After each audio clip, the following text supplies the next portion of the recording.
Buenas tardes. Comenzamos con la segunda sesión del curso de verano de Introducción a la Edición Digital Académica. Esta sesión tiene el formato de mesa redonda y después de la introducción que hemos realizado a este campo, bueno, pues quizás hemos considerado que la forma más interesante y más útil de enfrentarnos a un caso práctico es el de, bueno, pues mostrar aquí lo que ha estado sucediendo en nuestro propio grupo de investigación, en nuestro propio grupo de trabajo. Cómo empezamos nosotros el campo de edición digital, cómo empezamos los proyectos de humanidades digitales y cómo empezamos el proyecto de edición digital que ha ocupado parte del trabajo de nuestro grupo de investigación, Remetka, el repertorio métrico de poesía medieval castellana. Queremos simplemente traer este trabajo aquí para que vayáis viendo cómo un pequeño proyecto pues, ha ido evolucionando y ha ido generando diferentes formas de trabajo, diferentes tecnologías, para bueno, pues llegar a consolidar un grupo de investigación en el que actualmente nos estamos trabajando, en el que se mueve el Laboratorio de Innovación en Humanidades Digitales y en el que pues distintas iniciativas han ido confluyendo. Entonces es un honor para mí presentar a los que me acompañan en la mesa redonda. Vamos a comenzar por Clara Isabel Martínez Cantón, que pertenece al grupo de investigación de Remetka y trabaja también en la UNED, es profesora del Departamento de Literatura Española y Teoría de la Literatura, y nos va a hablar también de un poco la introducción de este proyecto como caso práctico. Después pasaremos a hablar con Juan José Escribano, que es programador de profesión en Unidad Editorial y que se acercó a nosotros porque precisamente estaba estudiando filología en la UNED y pues le pareció interesante lo que estábamos haciendo y esperemos que no se arrepienta cualquier día de estos. De momento aquí lo tenemos y, y sigue haciendo cosas interesantes, pero creo que es un ejemplo quizás de este trasvase del campo contrario a llegar a consolidar esta parte del grupo de investigación. Después pasaremos a hablar con José Luis Rodríguez Gómez, que trabaja en la biblioteca del Palacio Real, es el técnico de bases de datos de la biblioteca, también filólogo de formación y también informático, pues lleva muchos años trabajando en el campo de las humanidades digitales y en su aplicación especialmente en bibliotecas y gestiones de bases de datos. Él también ha sido alma de este proyecto desde sus inicios y pues ha sido un poco el que nos ha dado compañía en estos pequeños pasos que hemos ido dando hasta llegar a donde estamos. Y por último hablará Andrea Iantorno, que es un investigador visitante que viene de la Universidad de Viterbo y ha estado 4 meses con nosotros trabajando en el Laboratorio de Innovación en Humanidades Digitales, tanto en la Biblioteca del Palacio Real como en el proyecto de Remetka, pues ha estado trabajando en una edición digital de poesía de un cancionero. Entonces, bueno, con todas estas iniciativas lo que esperamos es que se lleven un poco una perspectiva de todo lo que estamos haciendo en este grupo de investigación y cómo se aplica la edición digital al caso de un proyecto concreto que se está desarrollando en español y en España. Entonces, bueno, pues yo ya no voy a hablar más, voy a ir dando la palabra a mis compañeros que van a tener que contar cosas mucho más interesantes que yo. Comenzará Clara hablando un poco de cómo comenzó todo esto y por dónde se ha ido gestando Remetka. Bueno, pues buenas tardes a todos, a los que asistís presencialmente y también a los que asistís a esta sesión de manera virtual. Y la idea, como bien ha dicho Elena, hemos visto una introducción de manera general a la edición digital y a este tipo de proyectos de humanidades digitales y vamos ahora a dar una visión de un proyecto concreto, que es el proyecto Remetka, el repertorio métrico de la poesía medieval castellana, que dirige la profesora Elena González Blanco, igual que este curso, igual que el congreso que habrá en octubre de Humanidades Digitales.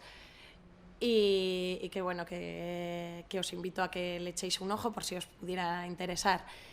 Este proyecto comienza ahora hace ya como unos 3 años y básicamente lo que pretende es recoger de un corpus de textos amplio, que sería en este caso la poesía medieval castellana desde sus comienzos en el siglo XII hasta principios del siglo XVI, ya con los cancioneros, pretende recoger todas las características métricas de todo este corpus. Es decir, que cada uno de los poemas que hay dentro de este corpus esté definido de una manera métrica, pues el número de versos que tiene, qué número de sílabas tiene cada uno de estos versos, cómo riman y este tipo de características. ¿Es esto, o sea, para qué sirve esto en realidad? Esto serviría para crear una herramienta de investigación muy, muy potente. ¿Por qué? Porque yo podría, si tengo toda esta información, decir, oye, ¿qué poemas hay en la Edad Media que sigan este tipo de rima? Pues tetrástrofo monorrimo, por ejemplo, y con una disposición silábica de alejandrinos, 4 alejandrinos monorrimos. Y podría, entonces, si lo tengo todo etiquetado, todo bien definido, encontrar todos los que siguen esta métrica. Por lo tanto, se convertiría en una herramienta muy útil para la investigación. ¿No existía esto? Bueno, esta idea de recopilar la métrica de un corpus de textos concretos ya existía desde el siglo XIX, en el que se propone hacer esto y se hace de una manera escrita. Claro, imaginaros libros en los que lo que se recoge es precisamente características métricas de ciertos textos. ¿Cómo sería esto? Pues tenían una serie de instrucciones larguísimas, eran complicados de utilizar y parecían casi un libro telefónico, ¿no? Porque eran como listados de cosas. ¿Qué pasa? Que cuando llegamos a la edición digital de este tipo de textos, todo se simplifica mucho más. Aquí tenemos un ejemplo de lo que era un texto clásico, un repertorio métrico, que es el Naetebus francés, y cómo es su versión en el repertorio digital, en el que es muchísimo más amigable y en el que podemos encontrar la estructura estrófica, por ejemplo, 12 A, y podríamos, si pinchamos ahí, además, acceder a todos los textos que siguen este tipo de métrica. Entonces, con la edición digital todo esto se facilita de sobremanera y llegamos a una cosa como mucho más amigable y con lo que nos facilita muchísimo la investigación. Así que lo que queremos hacer, tenemos claro, es esto, un repertorio métrico de estas características digital para la poesía medieval castellana, que no existe en estos momentos ni en papel, ni todavía cuando nos proponemos hacerlo, de manera digital. ¿Qué es lo que tenemos que hacer primero? Bueno, pues la primera fase sería crear un prototipo, es decir, plantearnos qué queremos hacer, qué es a lo que queremos llegar y luego ya veremos los medios para llegar a ello. El prototipo que realizamos es este, ¿no? Es el primer paso y queremos hacer un prototipo en el que la interfaz a la que lleguemos es algo en lo que podamos buscar por título, un poema por subtítulo, y obtengamos así la ficha con todas sus características, por el incipit, por autor, es decir, si yo meto Juan de la Encina, pues que me pueda dar los resultados de los poemas que él ha hecho y ya dentro de cada uno de los poemas podré ver sus características. Por tipo y, por supuesto, una búsqueda también por características métricas, que las vemos aquí, que se pueda buscar por tipo de estrofa, por esquema rimático, por esquema rítmico, decirle pues 8, 8, 8, 12. Por tipo de rima incluso, todas las que acaben en ida, y una búsqueda libre quizás, que pueda ser por palabras. Esto es la idea que tenemos en un comienzo, ¿no? Este es nuestro prototipo. ¿Qué queremos que nos dé como resultados de la búsqueda? Bueno, pues la serie de poemas que se adaptan a estas características que hemos buscado. Es decir, si yo busco un poema en alejandrinos y que rime pues nos dará una serie de poemas que se ajustan a estas características. Si entro dentro de cada una de las fichas, lo que queremos que nos devuelva es el título de ese poema, con el incipit, con el autor, los manuscritos en los que se encuentra, palabras clave y luego, por supuesto, las características métricas de ese poema. Y esto es, hasta aquí, justamente es la parte del prototipo. Es lo que nos planteamos hacer. Esto ya que os enseño es cómo se encuentra ahora mismo el catálogo de Remetka, en el que, como vemos, tenemos un buscador que busca por fórmula rimática y nos va devolviendo una serie de poemas que tienen esas características. Todavía tenemos mucho trabajo que hacer, sobre todo de introducir poemas, pero ya está funcionando. Como vemos, este es un resultado de las fichas, es un resultado real, en el que vemos que además de tener, nos dice el número de versos que tiene, cuántas estrofas, la fórmula métrica, nos dice es consonante, heterométrico, es decir, en cada una de el poema tiene distintas, los versos son de distinto número de sílabas, e incluso lo que quería señalar era que tenemos una parte de este texto nos devuelve una parte de este texto para que podamos ver el poema en sí. Esto ha sido una de las cosas que luego hemos introducido y ahora vamos a ver cómo. La segunda fase de este proyecto, una vez que sabemos qué queremos buscar, o sea, cómo queremos que sea el proyecto, con la pantalla de lo que queremos buscar y qué queremos que nos devuelva, es cómo lo queremos hacer, cómo vamos a construirlo técnicamente esto.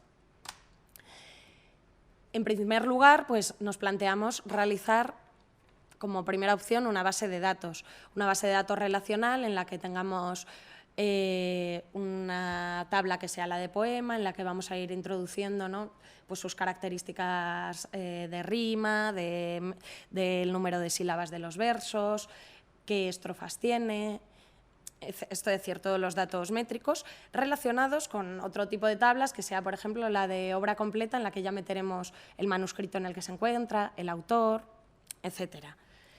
¿Qué pasa con esto? Pues que, claro, nos dábamos cuenta que hay ciertas cosas que nos podían faltar, como que esto nos da una figura muy uniforme de todos los poemas, pero en el que nos es muy difícil introducir cualquier tipo de flexibilidad, cualquier tipo de, bueno, esto es la cabeza solo del poema, esto es decir, dar información adicional en cada una de las entradas de los poemas que quisiéramos poner. ¿Cuál es la alternativa? La alternativa que vemos en este caso sería TEI. ¿Qué es TEI? TEI es un tipo de marcado XML, es un lenguaje dentro de XML, por lo tanto sería un etiquetado del texto. ¿Cuál es la gran diferencia? La diferencia aquí sería que partiríamos de un texto, es decir, transcribiríamos el poema y dentro del propio poema iríamos incluyendo una capa en la que le diríamos la rima es esta, este verso tiene tal número de sílabas y esto sería recuperable a la vez. Este tipo de marcado es muchísimo más flexible, pero también tenía otro tipo de inconvenientes, como que al no ser tan uniforme, quizás cada uno de los colaboradores en la base de datos podía etiquetar de una manera o se podía tener errores. Así que seguimos ahí con esta disyuntiva y finalmente lo que hemos hecho, tal y como se elabora nuestro proyecto, es una base de datos MySQL en la que la mayoría de los datos, como vamos a ver, se estructura como tal, como una base de datos normal y, sin embargo, tenemos un campo TEI. ¿Para qué? Para justamente tener la oportunidad de introducir el texto en sí mismo y todas aquellas particularidades que queramos añadir. Entonces, la estructura de la base de datos, sobre todo, parte de dos tablas principales, que son la de obra completa y la de poema. Obra completa, ¿qué trae? Bueno, pues el autor, en qué manuscrito se encuentra, la bibliografía, la edición base y lo que encontramos en la tabla de poema sería ya justamente la información más específica sobre la métrica. Lo que vemos es que una obra completa puede contener además varios poemas. Y este es el aspecto del formulario de introducción de los datos. Es decir, cuando yo voy a introducir, tengo un poema delante, un soneto, por ejemplo, de Juan de la Encina, ¿cómo lo introduzco? Pues aquí encontramos el autor, el título, el incipit, en qué manuscrito está. Y para que veáis un poco cómo es esta inclusión de TEI dentro de la base de datos, aquí le voy metiendo algunos datos métricos como número de versos 18, número de estrofas 5 y qué fórmula métrica sigue. Pues aquí tenemos, ¿no? 8, 8, 8, 8, la rima cómo es, tal. Y hay un campo que es precisamente el código TEI. Aquí es donde reproducimos el texto con su marcado correspondiente. Aquí lo tenemos de una manera un poco más grande. Esto lo vamos a entender perfectamente cuando termine el curso, porque justamente tenemos unos módulos de TEI, de marcado TEI. Entonces, aquí, como veis, lo que se marca es mucho más específico. Pues, ¿cuál es la rima? Perdón. Sí, dígame. Es que me llama mucho la atención. El código TEI que sale en la parte de abajo... Igual, te voy a dar el micro para la grabación.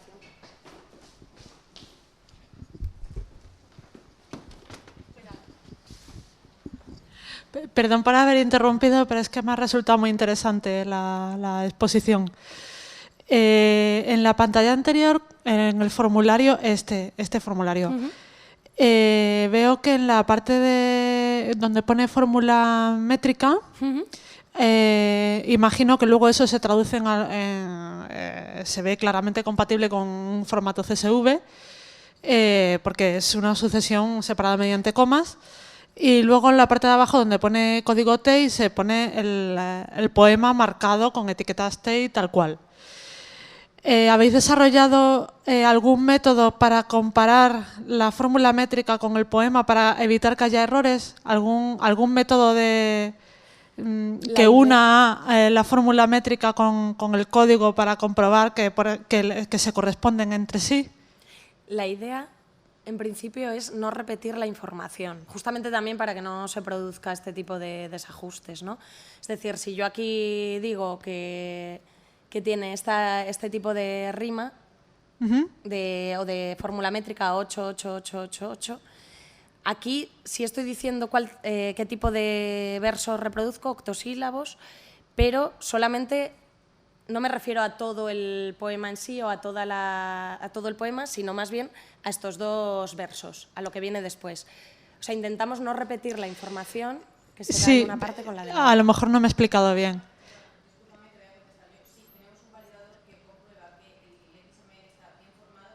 Además, está conforme al esquema que estamos desarrollando. Es decir, los esquemas métricos y los esquemas rimáticos están codificados todos siguiendo el módulo verso del TEI, de XML, y todo lo que metemos se comprueba que además está bien formado y validado con respecto al esquema, que creo que ibas más en esa línea. Sí, vale. como método de control. Claro, sí. Efectivamente. Sí, porque uno de los problemas que nos encontrábamos precisamente es que al tener distintos usuarios etiquetando distintos tipos de textos, los errores se acumulan. Y uno de los problemas que aparecen es que las fichas no aparecen bien formadas, muchas veces porque incluso el propio criterio del filólogo que etiqueta es diferente. Entonces, bueno, pues aún teniendo cierto margen de etiquetado, sí que es verdad que nos vimos en la necesidad de desarrollar un validador que nos dijera que efectivamente los esquemas que estábamos utilizando iban contra el esquema que teníamos de base. Pues me parece fantástico, de verdad. De todas formas, bueno, ahora mismo lo que estamos haciendo también es una narración cronológica de cómo se ha ido gestando el proyecto, y al final de esta mesa redonda creo que tendréis una imagen mucho más clara de todo lo que hemos ido haciendo, precisamente porque, bueno, pues uno va viendo, y queríamos hacer esta narrativa diacrónica para que, bueno, pues vierais un poco todas las dificultades que nos hemos ido encontrando a lo largo del desarrollo de un proyecto de edición digital desde cero, ¿no? Entonces, bueno, pues ahora seguiréis viendo cosas. Nada, es que era una cosa que tenía en la cabeza todo el rato, porque habéis hablado muchísimo de marcado de textos medievales, etcétera. Y en concreto la poesía, habéis hablado de rimas, y era algo que tenía rondando por la cabeza, y cuando he visto ahí el caso concreto, que no sé, me aparece una consecuencia lógica, pero claro, yo sé que es difícil de desarrollar, que lo hayáis pensado y que lo hayáis implementado. Vamos, me parece estupendo. Por necesidad, porque muchas veces, bueno, pues uno empieza a etiquetar pensando que todo tal, entonces de repente se meten 3 personas a etiquetar, etiquetan un mismo poema de forma distinta, y la realidad es que cuando vas a recuperar esa información tirando de la base de datos, la información no se recupera. Entonces, bueno, pues uno va viendo necesidades reales a la hora de organizar toda la información y tratar de simplificar los procesos. Muchas gracias. Sí. Sí. Estábamos antes pensando en si debería intervenir o no Javier, que es precisamente el responsable del validador que comentaba ahora Elena, y después de esta intervención yo creo que sí sería interesante que nos comentara cómo realizó el validador y que lo haga, por ejemplo, luego en la parte de ruegos y preguntas. Estábamos equivocados. No queríamos sobrecargar la mesa, pero bueno, al final sí intervendrá. Bueno, ya, en fin, no hay ningún problema. Si quieres contestar a lo del validador, ya. ¿Ahora o luego? ¿Que está bien contestado? Bueno, en ruegos y preguntas esperamos a que nos cuentes cómo está hecho ese validador. Vale. No, pues gracias por tu intervención, no hay ningún problema, vamos a que se pregunte. Yo es que había entendido que querías ver si se correspondía lo puesto en estos campos con lo puesto en TEI. Y lo que también quería dejar claro es que lo que se hace es no repetir una información que se da en la base de datos en el código TEI. Es decir, el TEI sirve para complementar y para añadir información, pero no para repetirla, porque si no, además, sin duda daría lugar justamente a que hubiera errores. O sea, no se consigue nada duplicando la información. Bueno, pues aquí tenemos el código TEI un poco más visible. Y Ahora quería hablar de la tercera fase que estamos enfrentando de este de este proyecto, perdón, que sería la semantización del proyecto. Este tema surge justamente porque somos conscientes cuando creamos este proyecto, bueno, cuando Elena tiene la idea de la creación de este proyecto, que existen otro tipo de proyectos muy similares en Europa para varias literaturas, pues para la francesa, la italiana, la húngara, etcétera, y que sería muy interesante, como no, poder, si ya es una herramienta potente de investigación, poder comparar la métrica medieval castellana, imaginaros poder tener un buscador y poderla unir a otras métricas medievales de otros países, de otras tradiciones. Partimos de esto, sin embargo, hay algunos problemas que supondría unir estos repertorios. Y las cuestiones justamente a considerar cuando nos planteamos cómo unir estos repertorios es que cada uno de ellos tiene una diferente estructura, no siguen la misma estructura porque no han sido creados juntos, ni siquiera dependientes unos de otros. Entonces, cada uno tiene una estructura y un nivel de complejidad distinto. También incluso diferente contenido, porque algunos se centran más en la métrica, otros quizás más en las fuentes bibliográficas, cada uno tiene una orientación distinta y sobre todo cada uno tiene una antigüedad. ¿Y qué quiere decir esto? Pues que los desarrollos tecnológicos son muy distintos y partimos de bases de datos SQL, pero algunas son con sistemas también propietarios, otras son etiquetados XML, algunos siguiendo TEI pero otros no. Es decir, la tecnología que tiene cada repertorio por debajo es muy distinta, lo cual hace que unirlas todas sea bastante complicado. Por no hablar luego también de los niveles de accesibilidad. Hay algunos en los que hace falta tener un usuario y entonces están cerradas y esto ya es muchísimo más complicado, ¿no? Porque primero tienen que estar ellos de acuerdo en abrir esa base de datos para que sea buscable. Y bueno, pues lo que intentamos encontrar es sistemas de interoperabilidad. En principio, desde SQL se puede plantear, bueno, pues básicamente estoy diciendo una obviedad, ¿no? Pero si no están hechas en SQL, habría que transformarlas a SQL. Y claro, esto ya influye en cambiar una base de datos para transformarla, etcétera. También podríamos hacer lo contrario, ¿no? Transformarlas a XML, que sigan un mismo sistema de etiquetado. ¿Qué pasa? Lo mismo, que esto exige un trabajo durísimo para transformar todo en XML siguiendo exactamente el mismo tipo de etiquetado, etc. ¿Qué modelo creemos que es el mejor? Entonces, bueno, pues justamente lo que habíamos hablado, la semantización, ir hacia un modelo semántico en el que lo que vamos a hacer es simplemente añadir metadatos a las bases de datos o a los repertorios ya existentes. ¿Qué ventajas nos otorga esto? Pues para empezar, que no altera la estructura interna de cada repertorio, es decir, estamos respetando cada repertorio y esto sería un nivel como por encima, unos metadatos que se incluirían en otro nivel y que no tocan el repertorio en sí. Luego, además, lo que se publicaría es un código como datos enlazados que estaría abierto y disponible en la red. Y además una cosa muy destacable de cara al futuro es que no es algo que es cerrado y ya no podemos añadir nada más. Un modelo de datos enlazados va a ser flexible y extensible. Es decir, si hay un repertorio que quiere añadir un tipo de dato que no tiene el nuestro o que no tiene el francés, etcétera, lo va a poder añadir. Bueno, pues el procedimiento en el que estamos inmersos ahora mismo consistiría primero en modelar una ontología que reflejara de una manera abstracta pues, la poética y la métrica, es decir, una ontología poética. Esto no existía hasta ahora, hemos hecho una búsqueda de si ya había ontologías que reflejaran un vocabulario poético, semantizado, y no existía, con lo cual hemos tenido que proceder a realizarla. Aquí la tenemos un poco, una visualización de ella, en el que vemos cómo se relacionan cierto tipo de entidades. Pues aquí tenemos, por ejemplo, obra completa y se relaciona con poema, porque contiene poema. las sílabas, con los versos tienen sílabas, y es un modelo, como veis, de entidades que están relacionadas entre sí, por eso son semánticas, porque no solamente se da información jerárquica, sino se da información semántica. Una vez hecha este modelo abstracto de entidades poéticas simétricas, estableceríamos también un modelo, unos vocabularios controlados. Pues, por ejemplo, dentro de lo que son estrofas, pues definiríamos qué es un cuarteto, qué es un dístico, qué es una octava, etc. Esto lo tenemos también ya hecho en esta página web.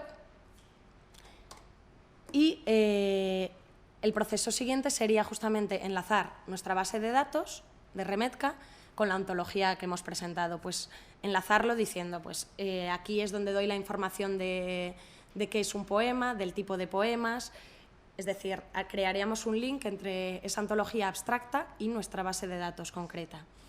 Y posteriormente poblaríamos la ontología con datos, porque la ontología en principio está vacía, y la poblaríamos con todos los datos de nuestra base de datos pasados a RDF. Y posteriormente, para lo que es interesante justamente el realizar toda esta semantización de nuestro repertorio, es que la idea es enlazarlo a otras bases, enlazarlo a otros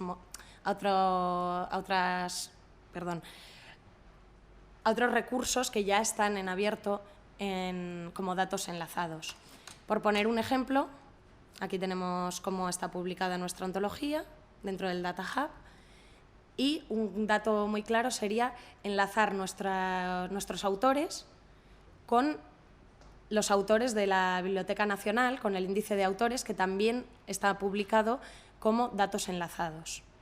Con esto entraríamos dentro de una nube de datos enlazados en la que el contenido sería buscable de una manera mucho más sencilla, de una manera semántica, y relacionado con muchos otros datos que ya están publicados en la web de manera abierta.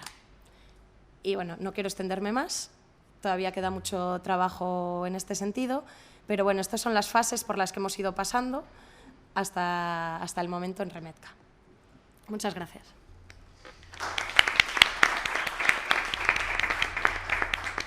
Muy bien, pues muchas gracias, Clara, por ser capaz de sintetizar tan rápidamente todos estos pequeños avances que hemos ido viviendo a lo largo de este proyecto, como ejemplo de un caso muy concreto de un proyecto de edición digital en un sentido muy específico, que ha sido el de poesía medieval. Doy paso ahora a Juanjo Escribano, que ha hecho unos cuantos juguetitos con el que nuestro proyecto además se ha ido desarrollando y enlazando con otros proyectos, formando pues casi una red, pero bueno, que él nos va a contar mejor.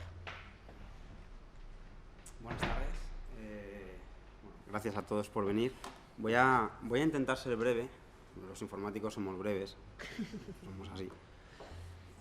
Sí digo una cosa. Si me queréis interrumpir o cualquier cosa, pues sin problema. Levanté la mano, me hacéis un gritito, cualquier cosa y atiendo seguro. Voy a enseñaros un par de proyectitos que como dice Elena, con los que hemos trabajado. Sobre todo hemos estado con estos proyectillos Jimena y yo. A Jimena creo que la habéis estado escuchando antes, se ha escapado, ha decidido no presentarse aquí. No, está aquí. Es que realmente tendríamos que tener a mucha más gente aquí en la mesa, pero bueno, dado que las mesas redondas tienen un formato de 5 personas, a todos los demás os vamos a referir por alusiones, pero verdaderamente una de las cosas interesantes de este proyecto es que hay mucha gente vinculada y que ha sido posible gracias a la aportación de todos vosotros. Efectivamente, somos bastantes y bueno, al final los que hablamos somos una pequeña representación. Como decía, yo voy a comentaros dos pequeños juguetitos, dos pequeñas herramientas que surgieron, por un lado, de la necesidad como usuario del proyecto Remetka, como usuario colaborador, y por otra parte, de la necesidad de analizar datos, ¿no? Creo que los datos son los datos solo valen si los analizas y te dan alguna idea, ¿no? Es decir, está bien saber es necesario saber que la fórmula rimática de un poema es de una manera o que una estructura métrica tiene que ser de otra, pero si no sacas una conclusión de esos datos, pues a lo mejor se te queda un poco coja, ¿no? Ese conocimiento. Y de ahí surgió la pequeña herramientilla que os voy a enseñar. Vamos a empezar con esta, ¿no? Con lo que hemos llamado Poemetka. La voy a abrir aquí. Bueno, tenéis esta URL, está disponible por si queréis entrar y ver este material. Va a estar ahí toda la semana, hasta el viernes, bueno, y el viernes también estará ahí. Es un pequeño índice que me he hecho yo para contaros un poquito lo que vamos a ver. Poemetka, lo que hemos llamado Poemetka, que es un nombre que nos ha surgido así de repente, es una pequeña herramientilla que surge para apoyar el proyecto de Remetka, ¿no? Tampoco nos hemos herniado buscando el nombre, no, así. Si os acordáis, bueno, lo que os acaba de decir Clara, era que hay un montón de colaboradores dando de alta poemas en Remetka, cada uno lo hace de una manera, en fin, surge una serie de problemas.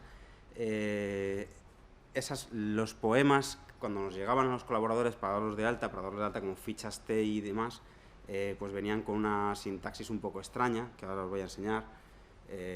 Venían con una sintaxis como esta. Bueno, de hecho esto es un ejemplo de poema, ¿no?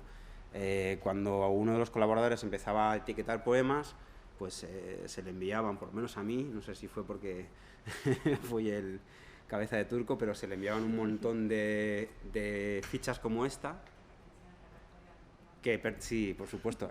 Todas estas fichas pertenecen a un repertorio índice, al índice de Ana María López Bravo, que se lo trabajó en su momento. Es la digitalización, entre comillas, de un trabajo muy ¿no? Me parece muy exhaustivo sobre toda la poesía cancioneril. Estas fichas del sistema digital antiguo, uno que había, no sé cómo llegó así, nos llegaron así, ¿no? Con este formato. Y de aquí teníamos nosotros que dar de alta en Remetka. De aquí teníamos que obtener el poema, obtener la fórmula métrica, etiquetar y darlo de alta. Estas fichas se entienden más o menos, nosotros como personas, los humanos entendemos rápido esto, pero un sistema informático pues hay que enseñarle, ¿no? Es complicado que esto lo cargues directamente en Remetka y que funcione y demás. Por otra parte, estas fichas iban en esa misma carpeta, con estas fichas se aparecían otras fichas que no necesitábamos en ese momento, que tienen, si no me equivoco, son notaciones musicales, me parece, sobre los poemas que recordad que es un cancionero. Entonces había que andar, cada vez que ibas a dar de alta una ficha en el cancionero en Remetka, pues tenías que buscar de toda la cantidad de ficheritos que tenías por ahí cuál era el que te interesaba dar de alta, que no sacaras la ficha esta con la notación musical, sino encontrar el fichero que necesitabas y ya ponerte a trabajar sobre él. Como os he dicho, yo soy informático, yo esto lo hice 2 veces y a la tercera dije, esto hay que automatizarlo, esto no puede ser así a mano.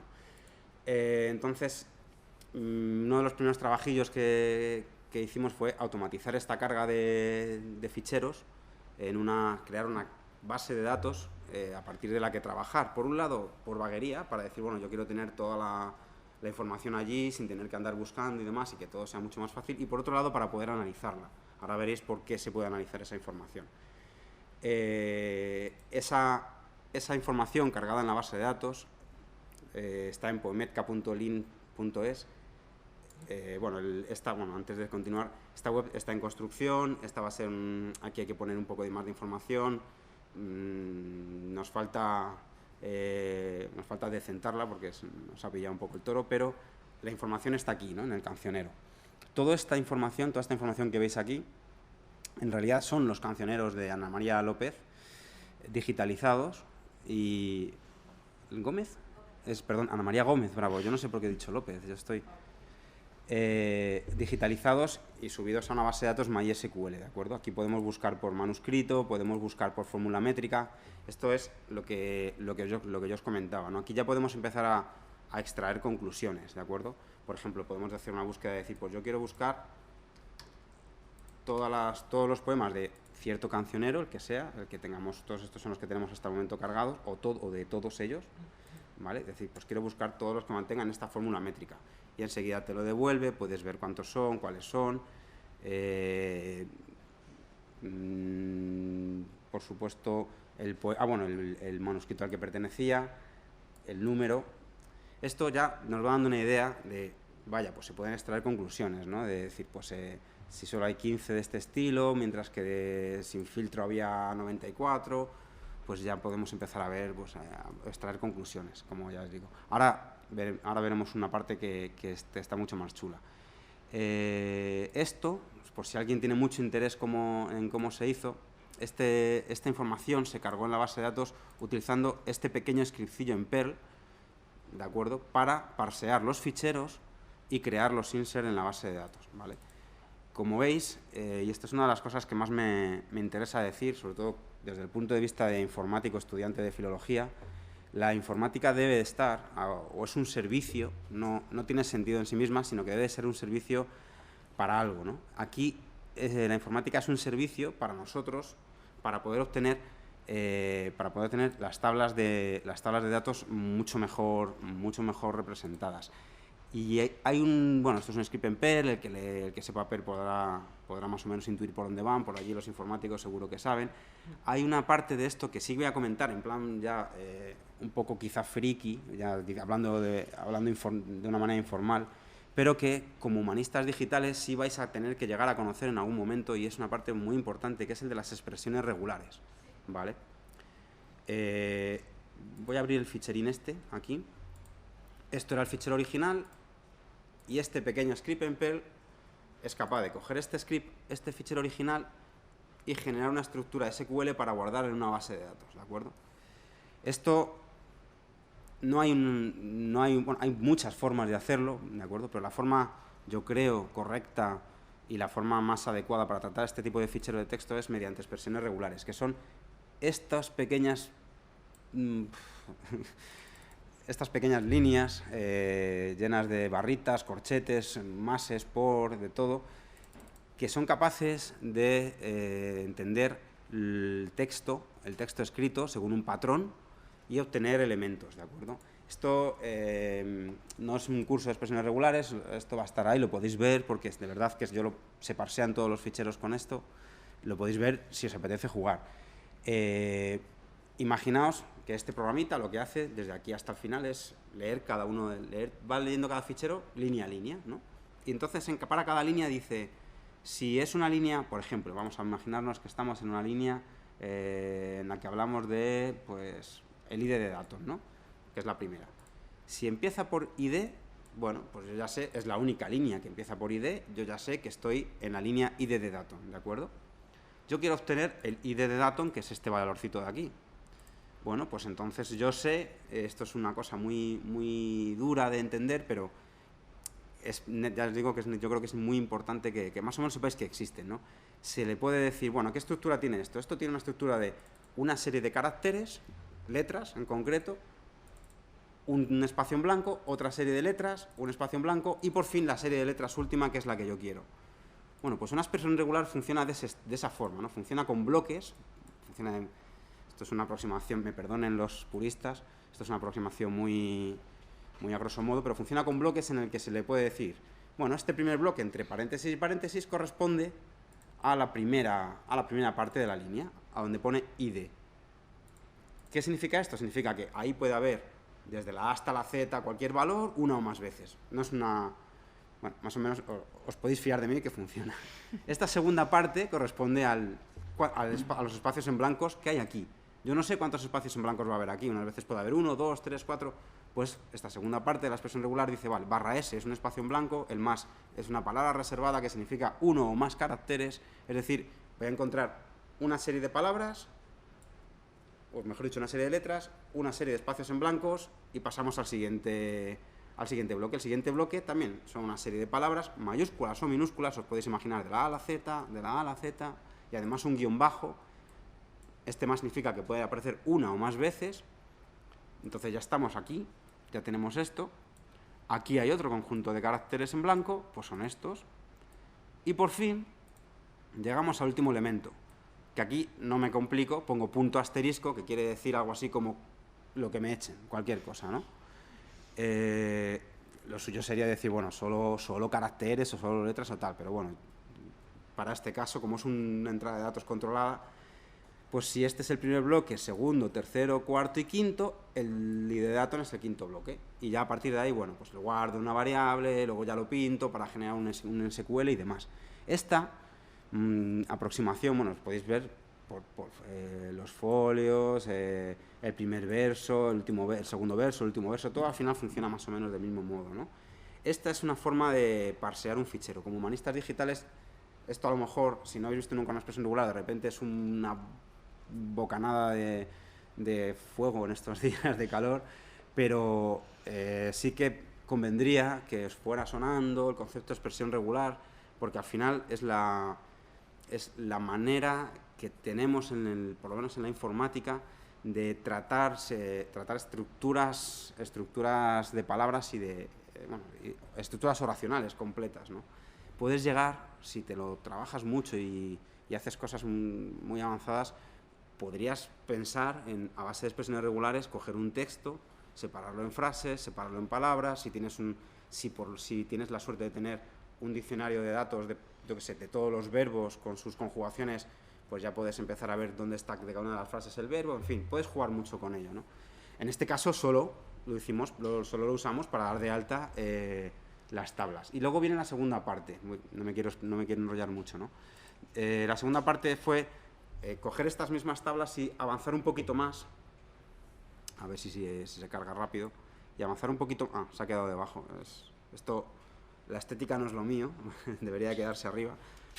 Pero bueno, y avanzar un poquito más, que es representar estos datos con unas gráficas. Esto nos costó bastante poco hacerlo, entre comillas. Esto se hace con unas librerías de Google. El último día, una de las prácticas que vamos a hacer es hacer esto, ¿de acuerdo? Es muy fácil de hacer. Una vez que has hecho la primera son todas iguales y te sirve para, pues como digo, para representar los datos y darte cuenta de una manera muy intuitiva de que algo está pasando aquí, ¿no? En este caso, por ejemplo, bueno, este cancionero SV1, que si no me equivoco es el de la Colombina, ¿puede ser? Sí. Saberse esto es de nota, en este caso, pues nos da pistas de que la mayoría de los poemas tienen una fórmula rimática con esta pinta, ¿de acuerdo? Esto a gente que ya, por ejemplo, Jimena, que pues es una medievalista ya excelente, le dio pistas, si no me equivoco, para encontrar ciertos patrones entre los cancioneros. Ya luego, si ella quiere contar, pues que lo cuente, pero estas gráficas y estas tablas han ayudado a encontrar ciertos patrones en la forma de ordenar los poemas en los cancioneros, ¿no? Me parece, ¿cuál era el cancionero que estaba ordenado? El cancionero de Baena. Utilizó esto, que empezó a trabajar con estos datos y hizo búsquedas y se dio cuenta de que el cancionero de Baena tenía una estructura ordenada que tiene mucho que ver, aparte de por autor, por fórmula métrica, ¿no? Si no me equivoco. Eso es algo que hasta ahora pues se intuía, no se sabía con seguridad, pero este tipo de consultas, este tipo de herramientas que se hacen más o menos relativamente rápido, nos han ayudado a encontrar este tipo de patrones. Así que bueno, esto es uno de los juguetitos que decía Elena con los que hemos jugado. Yo creo que este es uno de los objetivos de las humanidades digitales, ¿no? A lo mejor no es necesario que la gente salga de aquí programando, pero sí sabiendo ciertas cosas, ¿no? Sabiendo ciertas nociones. De las expresiones regulares no creo que las volvamos a tocar. El último día, el día del hands-on, que daré yo con Jimena, sí jugaremos con este tipo de gráficas, ¿vale? Aprenderemos a hacerlas, que es algo bastante útil. El segundo juguetito, el segundo proyectillo, que ya no es juguetito, ya es proyectito, es un proyecto que estamos también, que lleva también Jimena, en el que estoy participando yo como programador, que es un hijo legítimo de Remetka, ¿de acuerdo? Estamos trabajando sobre poesía medieval dialogada. La idea es más o menos parecida, ¿no? Hacer un repertorio métrico de poesía medieval dialogada. Bueno, evidentemente las etiquetas TEI que se van a usar pues llevarán otro tipo de nomenclatura, pues porque hay que hablar de pues, los participantes, cada uno de los elementos que dialoga, en fin, no es solo poesía, pero el concepto es el mismo. Aquí está la web, bueno, estamos trabajando en ello, como decían por ahí. Y gracias a, bueno, estuvimos pensando, una de las cosas de las que nos dimos cuenta, gracias a Remetka, era precisamente lo que comentabais antes, ¿no? Que creo que lo comentabas tú, que era la posibilidad de fallos, ¿no? A la hora de etiquetar un XML, es muy fácil, porque etiquetarlo con Oxygen o con Oxygen es muy fácil, es muy fácil equivocarse, poner mal un tag, cierro mal un angulito. La sintaxis no es precisamente esa, es una sintaxis más o menos humana, pero no es algo trivial, ¿no? No es fácil, es muy fácil no cerrar un tag, es muy fácil no cerrar una comilla, y aquello se desbarajusta por todas partes, ¿no? Entonces estuvimos pensando, estuvimos dando unas cuantas vueltas, y llegamos a una pequeña herramienta con la que estamos trabajando, que es esta que os voy a presentar. Yo creo, no lo sé con seguridad, pero creo que puede ser una idea bastante aproximada de por dónde pueden ir los tiros. Y es que, en realidad, es verdad que el humanista digital debe de conocer HTML, XML, y debe de conocer TEI, y tiene que trabajar con ello, y con bases de datos, XDB, Basex y demás. Pero a lo mejor hay formas más fáciles de introducir esos datos, ¿no? La informática, como os decía, está para eso, está para ayudar, para ser un servicio, y a veces se puede facilitar este tipo de introducción de datos. Y nosotros hemos desarrollado esta pequeña interfaz que lo que hace es aislar un poco al humanista, al investigador, al puro filólogo, aislar un poco de ese XML por debajo. Digo un poco porque al final está y lo tiene que acabar viendo, ¿no? Pero aislarle un poco, dejarle por encima y decir, bueno, pues voy a trabajar sobre los datos de la obra, sobre las cabeceras. Estos datos de obra y fuente pertenecen a las cabeceras TEI, ahora lo veréis. Voy a trabajar sobre ello de una manera aislada y espero que el sistema me genere el XML por mí, ¿vale? Y además vamos a intentar, ahora veréis cómo lo hemos medio conseguido, vamos a intentar que no haya que escribir mucha etiqueta XML para etiquetar un texto. Entonces, bueno, pues estuvimos trabajando en esta herramientilla. Voy a copiar estos versos de Quevedo un par de veces. Imaginemos que tenemos aquí, este es nuestro poema, ¿de acuerdo? Este es el poema sobre el que queremos trabajar. Pues de una manera automática decir, bueno, voy a intentar añadir las estrofas y los versos. Si estoy trabajando con Oxygen, tengo que escribirlo aparte, copiarlo, pegarlo en la herramienta. Hemos conseguido avanzar bastante, ¿no? Hemos conseguido que automáticamente el sistema detecte los versos, si hubiera estrofas también las debería detectar, en fin, las iría etiquetando con LG, N1, N2, N3. De esta manera ya nos hemos quitado un trabajillo, ¿no? Y sobre todo, no hay errores, porque si lo hace el sistema y el sistema funciona, no metes la pata, ¿no? No te olvidas de cerrar tags XML y demás. Para añadir la rima hemos intentado jugar con este tipo de herramientas todavía manuales, pero que ayudan bastante, ¿no? Imaginemos que queremos meter la rima aquí en postrera, lo marcamos, añadimos la rima y decimos, pues esta es la rima de tipo A, ¿de acuerdo? Y ya queda el tag introducido.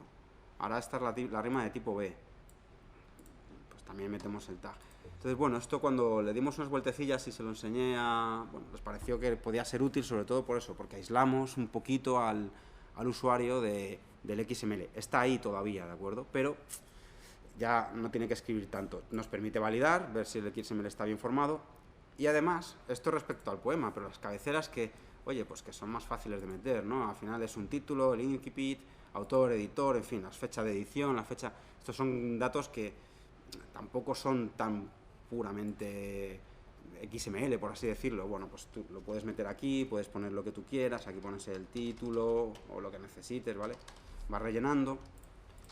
Y hemos conseguido, bueno, la fuente, el original, pues el editor es quien sea, y hemos conseguido que al final, cuando pasas a la pestaña del XML, tienes el XML completo y bien montado, ¿de acuerdo? Puedes llegar a validarlo, ver si está bien formado y ya podrías guardarlo en la base de datos. Que queremos modificar algo porque el título no es el que esperábamos, que queremos que el título sea AAA, pues nos vamos a la pestaña de título, ponemos todo lleno de AES y automáticamente el XML queda ya modificado, ¿de acuerdo? Estas son las herramientas que yo creo que, bueno, si nos equivocamos decimos vamos a hacerle la típica prueba de no cerrar un LI, o un verso, entonces posible error en el XML, el siguiente paso será decirle, oye, pues el error estaba aquí y que seas capaz de detectarlo. Estas son las herramientas con las que estamos trabajando para este proyecto de diálogo, que yo creo que son bastante avanzadas. Y yo no sé nada más, si tenéis alguna duda o quieres comentar algo, Jimena.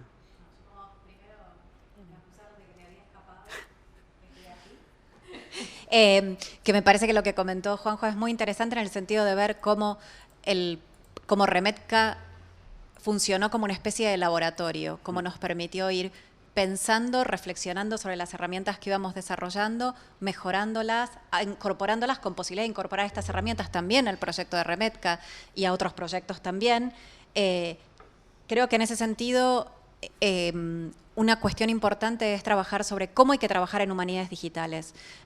Que solo trabaje el programador de un lado no sirve, porque el programador solo no puede, a menos que sea filólogo también, como aquí tenemos algunos casos, pero es muy difícil comprender a veces la naturaleza de los textos y lo que nosotros estamos buscando a la hora de crear un objeto como este. Creo que fomentar ese tipo de diálogo, trabajar en equipo, intentar encontrar soluciones grupales y en colaboración hace verdaderamente al trabajo en humanidades digitales. Creo que esa es una de las cuestiones importantes y que además pensar este tipo de herramientas como las que vinimos desarrollando, que no son herramientas pensadas dentro, o sea, por ejemplo, el repertorio de Ana María Gómez Bravo, no López, sino Gómez Bravo, es un gran trabajo, un trabajo monumental de una filóloga durante la década del 90 que nosotros reutilizamos gracias a la generosidad de la filóloga que puso a nuestra disposición toda esa cantidad de fichas, que nosotros pudimos reutilizar y de algún modo crear una herramienta bastante rápida para poder también colaborar con la base de datos que teníamos ya armadas para el repertorio métrico. Entonces, me parece también interesante no solamente pensar en estas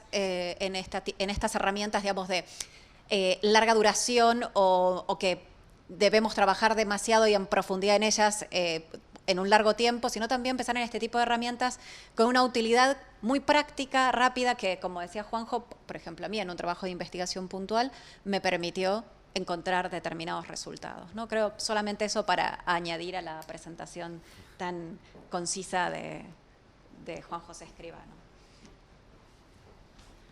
Bien, pues muchas gracias. Creo que se merece un aplauso porque realmente, bueno, he visto desde aquí, tengo la suerte de ver las caras que habéis puesto cuando el XML se empieza a etiquetar solo. Y efectivamente fue la cara que se nos quedó a todos de, Dios mío, la máquina puede hacerlo, ¿cómo no nos hemos dado cuenta antes? Entonces, efectivamente, si habéis estado peleando con TEI y con este tipo de sistemas, pues verdaderamente nos damos cuenta de que los avances de tecnología son muy grandes y nos permiten hacer cosas que ni nosotros mismos hubiéramos imaginado. Así que, bueno, pues damos también las gracias a Juanjo porque realmente pues todas estas ideas que además se le ocurrieron a él, como dice él, porque voy a hacer algo yo que puede hacer el ordenador, pues hicieron que el proyecto pues avanzara muchísimo. Y ahora pues doy paso a José Luis Rodríguez, que ha sido, como decía antes, uno de los pioneros en Remetka, pero que hoy además quiere hablarnos de un tema de edición digital de poemas que va un paso más allá de lo que estamos haciendo en el repertorio. Sí, bueno, antes de nada, no es por abrir un debate de preeminencia de las humanidades frente a la informática, pero creo que las expresiones regulares que comentaba Juanjo deben mucho a las gramáticas de Chomsky. Es decir, que a lo mejor los informáticos tienen que volver otra vez para perfeccionar esas expresiones regulares a Chomsky. Bueno, como veis, aquí tenemos mucho filólogo informático y este perfil híbrido hace que de vez en cuando acabemos. Y si os interesan las expresiones regulares, tenemos un vídeo en el canal de YouTube, ya por hacer un poco de publicidad propia, pero tenemos un vídeo sobre las expresiones regulares en el canal del Lean HD, así que os invitamos también. Al que no le haya quedado muy claro esto de los máses y demás para qué sirven, pues ahí hay material. Bueno, yo, después de la exposición de Elena, que daba un marco general de la edición dentro de las humanidades digitales, yo me voy a centrar en un par de casos muy concretos para ver, pues es una aplicación práctica con dos sistemas completamente diferentes. ¿Se oye bien? Es que tengo la impresión, sí. La edición de un texto, en este caso de un texto poético, no se resuelve en una única propuesta. La finalidad o el destinatario de la edición, ámbito académico, público en general, lingüistas o críticos literarios, determina la elección del modelo de edición.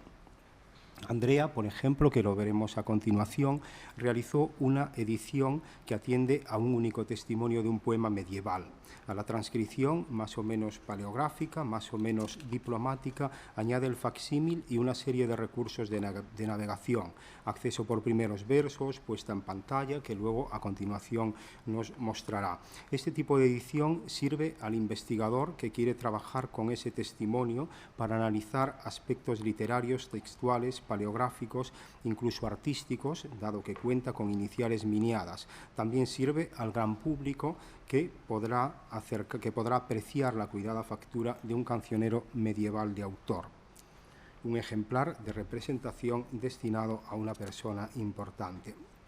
Operando dentro de este mismo dominio, la poesía, manifestación literaria fácilmente reconocible por sus marcas formales, por su disposición, que la singularizan frente a otros géneros literarios, manteniéndonos en la labor editorial, podemos atender a aspectos diferentes y complementarios respecto a la edición mencionada. Me refiero en concreto a la edición crítica. Se trata de una práctica filológica clásica con una serie de procedimientos sancionados por toda una tradición. A grandes rasgos, esos procedimientos se agrupan en dos fases bien diferenciadas. En la primera, el filólogo determina la filiación o relación entre los testimonios y en la segunda, más pragmática, se seleccionan las lecturas y se establece el texto crítico. La primera fase se denomina recensio y la segunda es la de la constitutio textus, constitución del texto. De la primera, comúnmente, obtenemos como artefacto el denominado estegma, una especie de grafo en forma de árbol en el que se aprecia la filiación de los testimonios. Una edición crítica tiene como finalidad obtener el texto crítico, resultante del cotejo de esos varios testimonios, entendiendo por testimonio cada una de las copias de una determinada obra. Ese texto crítico, manteniéndome en la versión más ortodoxa de la disciplina, debería ser el más cercano a la intención del autor, al original. El editor crítico, ante un conjunto de lecturas variantes, debe postular una de ellas como la que salió de la pluma del autor. En esta operación intervienen varios recursos: conocimiento del usus scribendi del autor, familiaridad con sus recursos estilísticos, léxicos, o basarse en un códice frente a otros, después de un análisis riguroso de todos ellos, además de las enmiendas por conjetura. En esta primera diapositiva podemos ver una puesta en página de una edición crítica, un género editorial perfectamente establecido. Vemos, no sé si se aprecia bien, cómo las líneas están numeradas en el margen izquierdo y como hay todo un aparato crítico con una remisión a la línea donde aparece el lema y a continuación todas las variantes. Es un aparato crítico positivo donde aparece el lema y donde cualquier estudioso pues, puede ver la elección de una determinada lectura frente a un conjunto de variantes.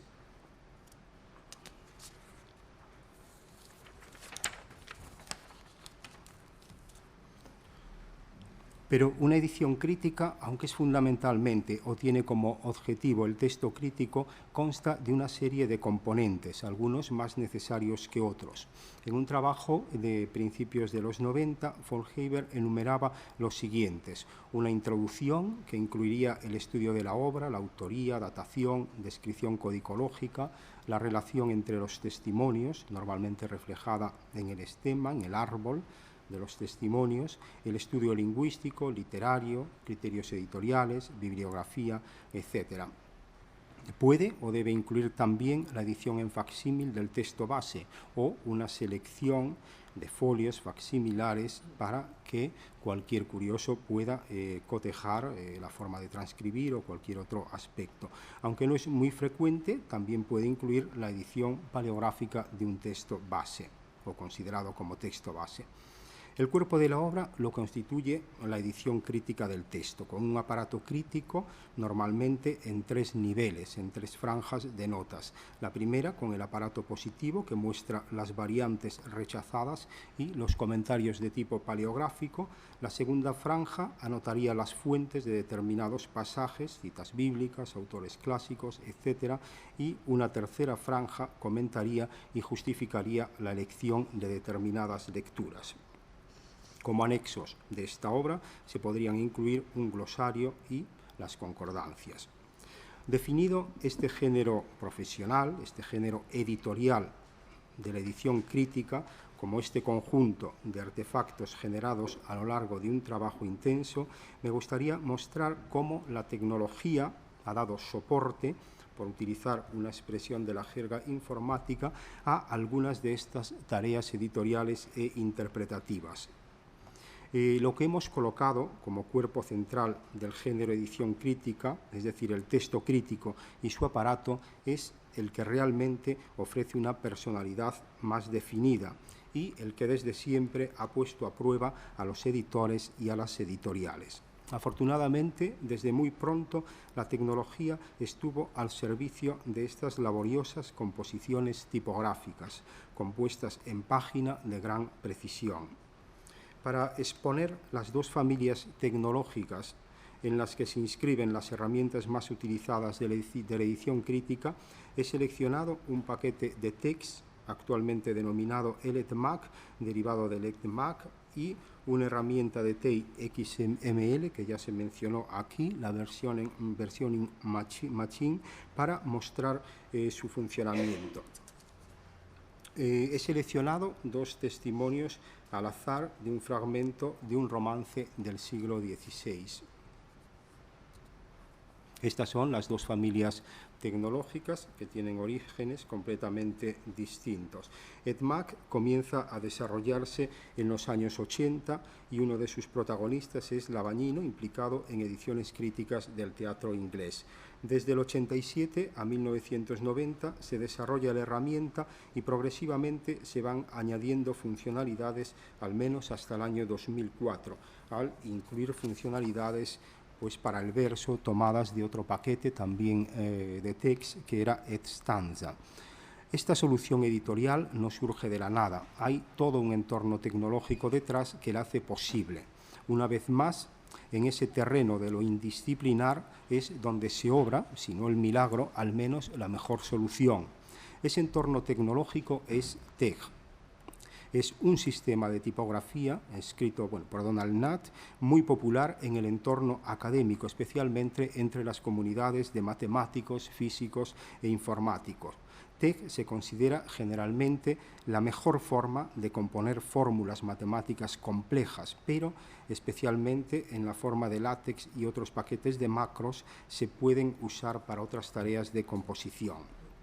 Comenzó ya su andadura hacia 1978 y fue utilizado por las grandes editoriales académicas como Addison, Oxford, Cambridge. Y su aplicación a la crítica textual, esto sorprende bastante, es muy temprana, comenzó ya hacia 1978.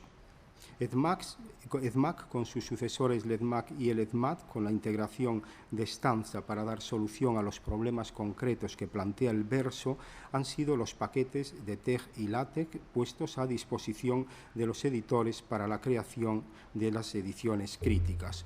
Entre las características de formato a las que asisten estas herramientas están las siguientes: las series de numeración de línea por página y sección, las variantes de lectura asociadas al número de línea automáticamente, las series múltiples de notas a pie de página dispuestas a modo de franjas, formato a línea tirada o a múltiples columnas del aparato crítico.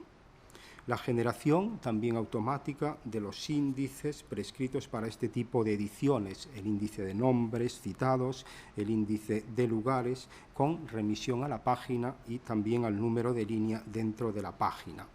Esta solución facilita el mecanografiado de la edición crítica en cuanto que separa la codificación del formato final de salida. Esta separación, que hoy en día nos parece obvia, porque más o menos se aplica en cualquier sistema, constituye en ese momento la aproximación metodológica deseable. El editor crítico se centra en las lecturas de los testimonios, deja constancias de ellas, realiza la selección de la correcta, anota cualquier otro aspecto y deja que sea el programa, con los ajustes correspondientes, el que se encargue de dar el formato final. En cualquier momento, bien durante el trabajo de edición, a modo de test, para comprobar el funcionamiento del sistema, o bien al final para sacar el producto final, un PDF, un texto compuesto tipográficamente resultante de todo el proyecto. El objetivo del ETMAC y de los paquetes derivados de LaTeX es obtener este producto final en papel, en nuestro caso con esa puesta en página característica de este género filológico y editorial. Vamos a ver un ejemplo de aplicación. Tenemos aquí los dos testimonios del poema y aquí tenemos un ejemplo que no sé si se aprecia con todos los comandos. En esta primera página estamos utilizando el ETMAT para este poema. En esta primera pantalla podemos ver cómo se utilizan los comandos de formato. Y también el título, también el abstract, las fuentes críticas utilizadas con la descripción de los testimonios. Los comandos tienen siempre la forma de barra invertida más el nombre del comando, y el contenido pues va introducido entre llaves. A continuación vemos ya la edición de los versos. Vemos, por ejemplo, también aquí el comando de footnote, por ejemplo, donde pondríamos una nota convencional, esas que remiten a un número normalmente sobrescrito en la palabra, las notas a pie de página más características. Con el comando a footnote veríamos ya notas ya de tipo editorial, notas de aparato crítico. Y con el comando bfootnote veríamos otra franja de notas que serían aquellas que corresponden, por ejemplo, a las fuentes. Aquí, por ejemplo, podemos ver una bfootnote, verso tomado de romance. Vemos, por lo tanto, cómo fácilmente el filólogo trabaja en la edición, simplemente se está ocupando de anotarla, como podría hacerlo pues, en una ficha, en un papel, y el sistema es capaz de compilar esto y devolvernos un texto tipográficamente perfecto, como es el que vamos a ver a continuación. Hacemos la compilación y aquí vemos el detalle del aparato crítico. En el formato anterior hemos definido incluso el espacio que debe ocupar la línea base de texto entre esta línea y el propio texto, y el espacio que debe ocupar cada una de las franjas. Vemos que hay una franja para las notas, llamémosle convencionales, aquellas que remiten a ese número volado en la palabra a la que hacen referencia, que son notas más o menos interpretativas. Vemos la otra franja de notas en la que hacemos el aparato crítico, alcaidía, por ejemplo, es el lema, está en la línea 2, y alcaidía es lo que lee el testimonio MP2, que previamente hemos definido.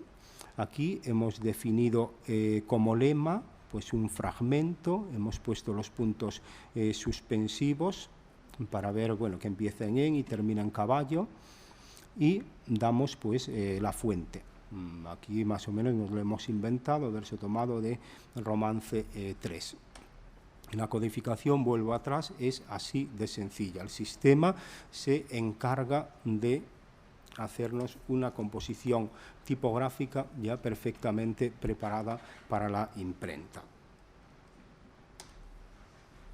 Pasamos ahora a continuación a ver la otra opción de edición crítica completamente diferente y con un objetivo también probablemente distinto de la anterior, pero complementaria. En ningún caso debemos pensar que TeX está fuera de uso. Se sigue utilizando, pero bueno, tal vez la demanda que hoy en día hay de ediciones críticas en papel es menor que lo era hace algunos años. De todas formas, yo siempre me pregunto dónde podemos consultar hoy en día las grandes obras de la literatura española en ediciones digitales críticas.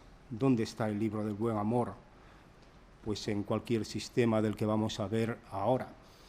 Es decir, tenemos todavía que recurrir a esas ediciones en papel.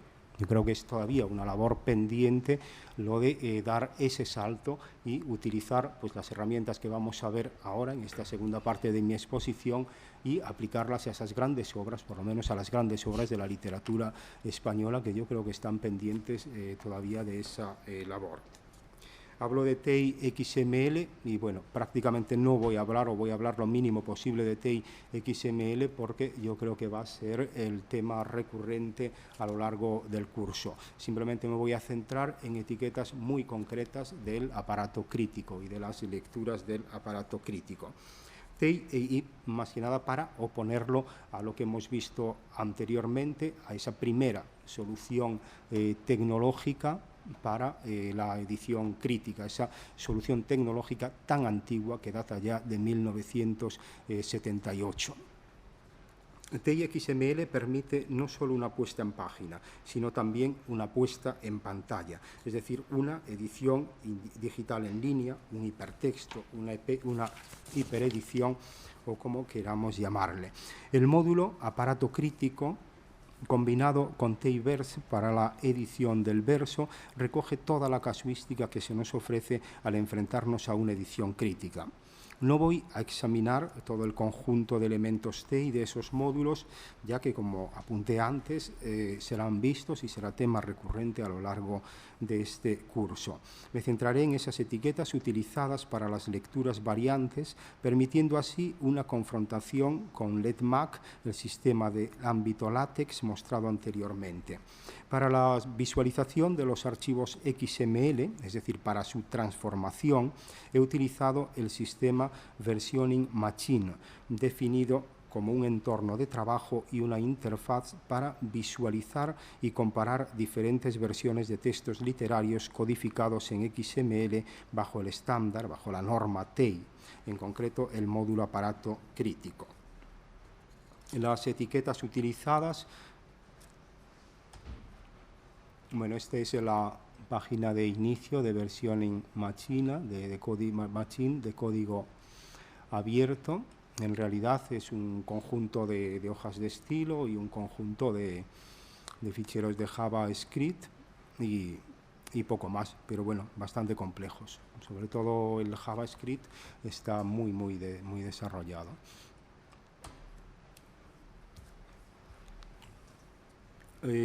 Tenemos with detail, que sería la información sobre un testimonio particular dentro de las etiquetas utilizadas. Tenemos app, que sería bueno, el aparato crítico, una entrada en el aparato crítico que contiene opcionalmente un lema y las distintas lecturas asociadas a ese lema. Tenemos también las readings, que serían las lecturas de cada una de las variantes. Aquí en esta primera página vemos, vamos a ver en la página anterior, sí, aquí en esta primera página vemos, por ejemplo, el detalle de los testimonios. Aún no lo hemos denominado MP1, siguiendo pues las convenciones habituales para nombrar a los manuscritos, a los testimonios. Vemos también la URL con la que enlazamos la imagen, el facsímil de ese folio. Aquí vemos la lista de los testimonios con una breve descripción de cada uno de ellos. Y aquí ya vemos el detalle de la edición de los versos. Vemos, por ejemplo, el verso número 2. Se sale, por ejemplo, esto sería común a todos los testimonios, ya que no está dentro de ningún aparato crítico. Luego hay la lectura del, que presenta una variante, MP1 lee del, MP2 lee de su, y yo he creado un testimonio, que digamos que sería la lectura crítica, la lectura que yo voy a aceptar, que he llamado lectura, y que sería de su. Lo mismo ocurre con alcaidía, frente a alcaidía, aquí hay simplemente una variante gráfica. Iríamos al verso 3, que no presenta variantes, el 4 tampoco, el 5 tampoco, el 6 presenta una variante, lo lee, bueno, aquí es uno lee y el otro lee-lo. Y finalmente vemos la visualización. Así la vamos a ver directamente, no sé si lo tengo abierto, para ver el funcionamiento.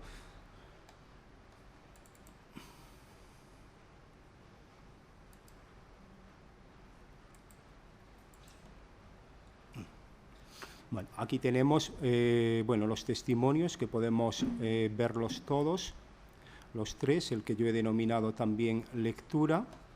Podemos ver una nota donde dice pues sobrescrito da PM1, una nota que hemos creado, y podemos marcar un verso para poder cotejarlo inmediatamente.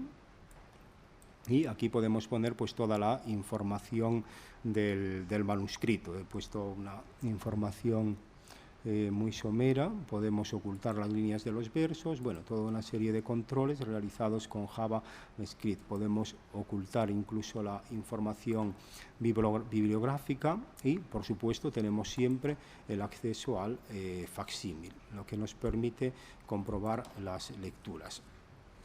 Y permitidme ya, para terminar, unas conclusiones. Como conclusión, la edición digital permite las propiedades de la escalabilidad y el mantenimiento, tan necesarias en cualquier proyecto de ciertas dimensiones. La escalabilidad es la capacidad de gestionar el crecimiento de un proyecto. ¿Cómo se traduce esta propiedad en la edición crítica? La aparición nada infrecuente de nuevos testimonios obliga al crítico a una nueva requensio y a una nueva constitución del texto. Trabajando en un entorno LaTeX no es necesario modificar el trabajo anterior, sino simplemente añadir las nuevas variantes surgidas del nuevo cotejo. Este nuevo testimonio puede además implicar la eliminación de uno anterior ya cotejado, si se da el caso de que éste es copia del nuevamente hallado. En ese caso, el editor se limitará a editar las variantes del viejo testimonio e introducirlas de nuevo. Esa escalabilidad es igualmente factible en el entorno, y tal vez mejor incluso en el entorno XML-TEI, trabajando en concreto con un sistema como Virtual Machine, elegido en cierto modo al azar. Hay otros muchos que hacen exactamente estas mismas operaciones. En cualquier caso, pese al elevado número de horas que exigen estos trabajos de ampliación, con LaTeX la gestión de con LaTeX o con XML la gestión del crecimiento es muy fácil. La otra propiedad también necesaria en cualquier proyecto, el mantenimiento, que consiste en corregir y mejorar el proyecto e incluso incorporar requisitos nuevos, también está garantizado con estos dos nuevos sistemas de edición. Es evidente que una inversión no demasiado importante nos permitiría adaptar hojas de estilo relativamente complejas y las funciones de JavaScript y cambiar no solo el diseño, sino también incorporar nuevas funcionalidades, listados de variantes, por ejemplo, presentación tabular de estas variantes, datos estadísticos sobre las selecciones de los testimonios, o incluso, yendo más allá, siempre es factible cambiar a otro sistema que utilice TEI como estándar de etiquetado de los textos. Las dos propiedades tienen más o menos limitaciones según nos situemos en la primera solución LaTeX o nos situemos en la segunda TEI. En el primer caso hay un límite temporal. La edición del producto impreso pone el punto final al proyecto. Solo hasta ese punto final el proyecto es escalable. En el segundo caso no hay límite. La edición digital y su publicación en Internet definen el estado de cualquier proyecto como proyecto en marcha. Habrá versiones para poder identificar los distintos estados del proyecto. Pero estas dos propiedades no se circunscriben a este capítulo más o menos importantes de las humanidades digitales, sino a todos sus proyectos, a todos los proyectos que caben bajo ese membrete humanidades digitales. El empeño en la valoración del formato papel, frecuente todavía entre los filólogos como producto final, no es más que la negación de esas dos propiedades que cualquier proyecto debería incluir entre sus requisitos funcionales. Y nada más. Gracias.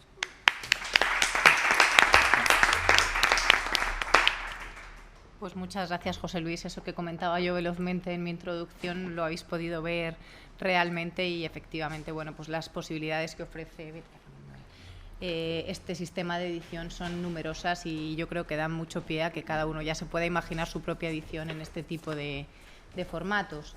Vamos a hacer un pequeño cambio de ordenadores, entonces aprovecho este hueco por si alguien quiere preguntar algo de lo que se ha ido presentando hasta ahora, hacer alguna pregunta concreta mientras se prepara la siguiente presentación. Sí, Susana, por favor. ¿Lo tenéis en línea, la transformación que habéis hecho con el Version Machine o todavía no? En la propia página de Version Machine tienes ejemplos de textos pequeños, pero bueno, bastante representativos. Sí, eso lo conozco, lo que pasa que... Sí. Un texto así algo tenemos, lo que pasa es que no lo hemos puesto en línea. Tenemos el proyecto de Pamplona, por ejemplo, que ahí sí habíamos metido bastante texto, pero no lo tenemos en línea. Se podría poner, la verdad, para ejemplo. Sí. Sí, eso sería interesante.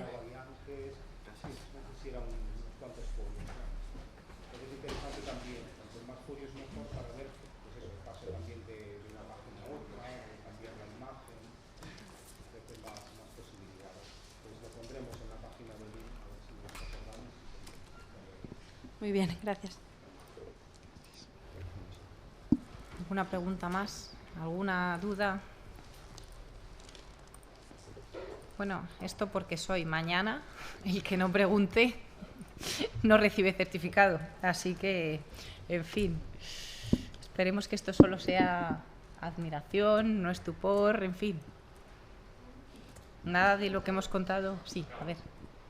Yo a Juanjo, que me he quedado loca con la me he quedado loca con la aplicación de etiquetado automático, pero pregunto, o sea, antes que hemos hablado además de que la edición digital es, o sea, que no hay dos ediciones iguales, que esa parte personal, ¿no?, de la persona que está editando el texto, esa herramienta, esa aplicación, como no se pierde eso. No lo sé porque, claro, no ha dado tiempo a ver mucho, entonces no sé si esa parte de eso, del etiquetado, se puede perder. Bueno, como veis, Juanjo ha huido, pero lo vamos a pillar. Sí, no, que conteste porque... Sí, lo que pasa es que no... Para que me oigan en casa, si no, claro. Más que nada. Sí, evidentemente ese toque personal se pierde. Lo que pasa es que creo que es necesario, aunque sea muy duro decirlo, creo que en cierto modo es necesario perderlo. Es decir, primero porque a nivel programático, desde la informática, si el XML tiene que llevar la etiqueta rhyme de rima en una cierta posición, no, la tiene que llevar ahí y no la puede llevar en ningún otro sitio, ¿no? Entonces, por una parte unificas y evitas ese tipo de problemas. Lo que digamos que es obligatorio, ¿no? Un XML tiene una estructura, un DTD detrás, un esquema que se llama, y tiene que cumplirlo siempre.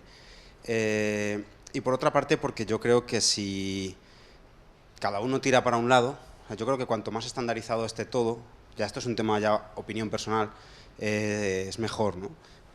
Si todo el mundo tira para su lado, ¿no? Yo quiero hacer las cosas a mi manera, tú las haces a la tuya, y al final el carro no se mueve, ¿no? Si todos tiramos del carro en la misma dirección, tenemos más posibilidades de que esto se mueva, ¿no?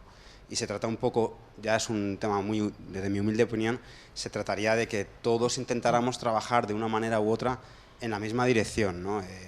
Facilitar un poco las cosas. No obstante, eso respecto a lo técnico, ¿no? y un poquito también a la filosofía. El toque personal sí que queda ahí, ¿no? Porque si bien el sistema te va a obligar a llevar, pues no sé, no está implementada todavía la parte de meter la métrica, ¿no? Pero si tú decides como filólogo que un verso tiene 8 sílabas y otro tío decide que tiene 7, el sistema no va a entrar a preguntarte si tienen que ser 7 u 8. Tú decidiste meter 7, otro decide meter 8 y eso pasa constantemente y va a seguir pasando, ¿vale? Pero por lo menos que la rima o el número de versos esté siempre en el mismo sitio.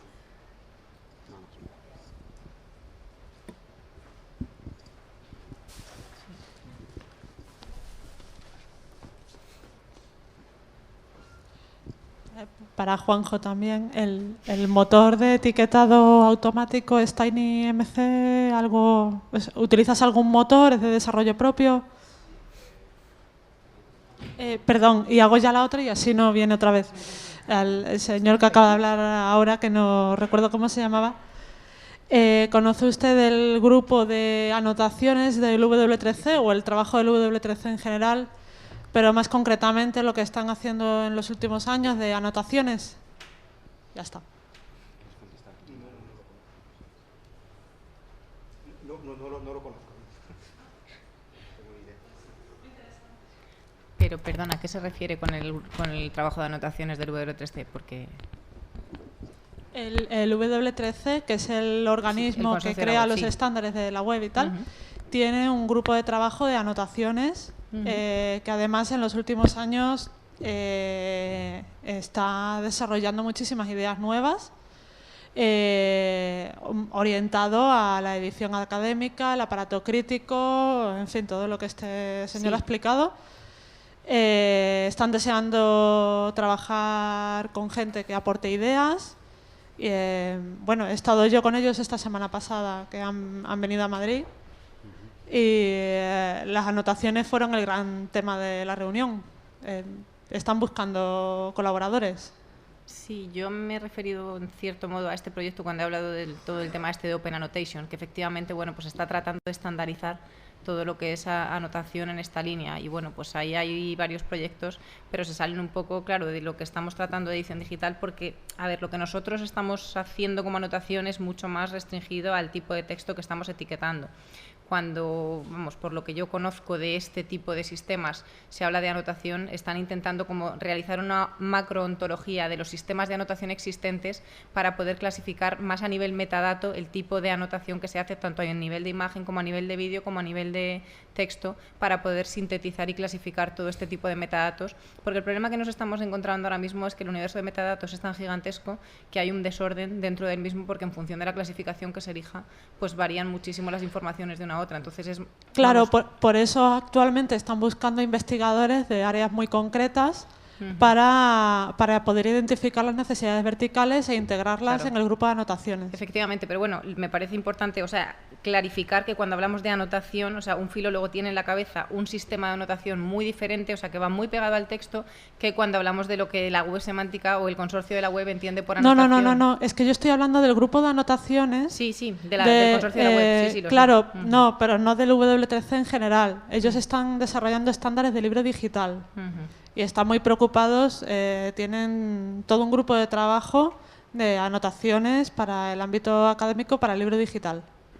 O sea, no es para la web o para... Pues la verdad es que bueno, pues puede ser muy interesante. Yo lo consultaré, pero me sorprende que el consorcio se dedica a la edición crítica. Pues el consorcio nació en un ámbito académico y están muy preocupados de siempre. Y ahora más, de hecho... El IDPF ha estado intentando desarrollar todo un aparato de anotaciones, le salió mal y ahora se está ocupando, porque el IDPF ha estado con el trabajo parado mucho tiempo, y ahora se está ocupando de forma activa el W3C y está buscando gente de forma activa. Vamos, me han llamado a mí, que no tengo ni idea, y bueno, o sea puede que ser interesante ustedes mejor. Ese tipo de conexiones, indudablemente, así que... Y lo otro, me preguntabas por la aplicación, ¿no?, de etiquetado.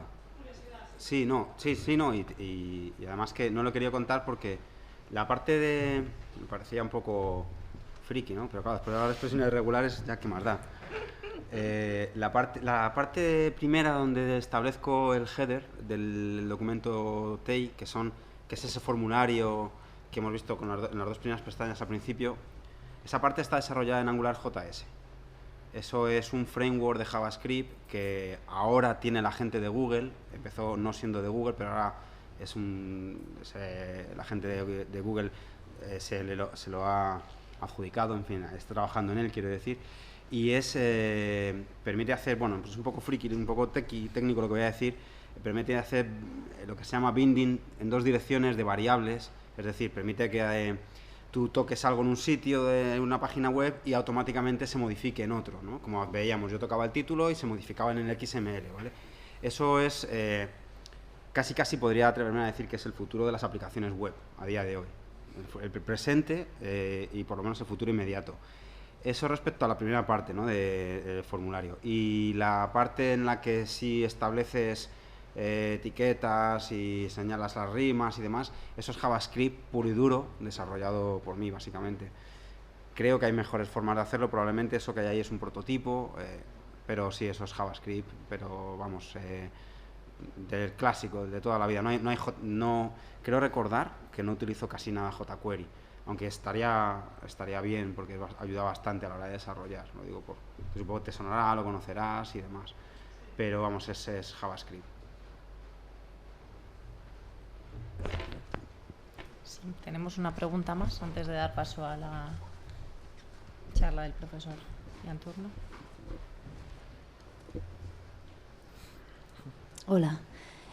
Bueno, ha comentado la primera ponente los problemas que existen a la hora de interconectar todos los repertorios y bases de datos bueno, que se han conseguido elaborar en torno a, supongo, cancioneros, poemas, etcétera, ¿no?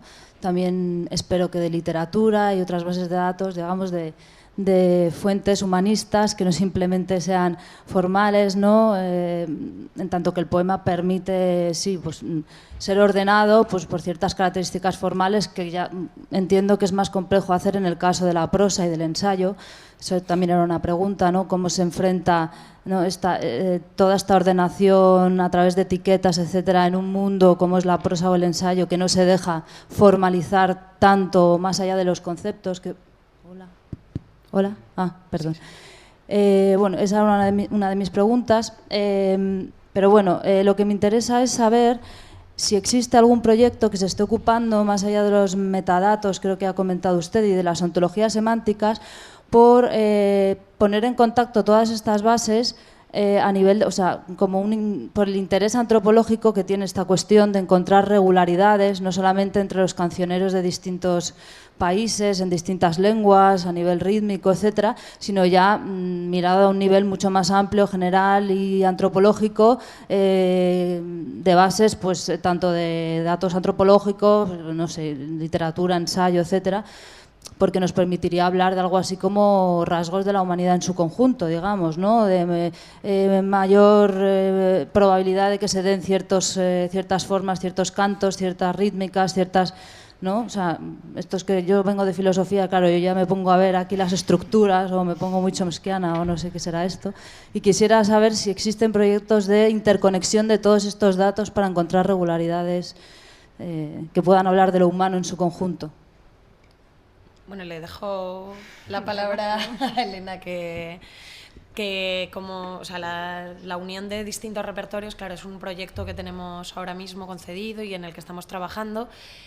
Y de momento a nivel antropológico, o sea, no existe esta todavía, entonces no, que yo tenga conocimiento, no. Seguramente en otros ámbitos existan otras, pero no sé si quieres decir algo, Elena. No, a mí me parece muy ambiciosa tu pregunta, sinceramente. O sea, creo que, bueno, pues responder a eso es como casi responder a toda la historia de la humanidad. En fin, las tecnologías nos ayudan, pero nos ayudan hasta cierto modo. Obviamente podemos hacer, tal y como mostraba Juanjo antes, con un gráfico, un análisis de Google Chart, un análisis de un cancionero, visualizándolo en un solo golpe de vista. Podemos hacer una búsqueda de octosílabos en 10 corpus de poéticos europeos, cosa que no podríamos hacer en meses o en años de trabajo con los sistemas tradicionales.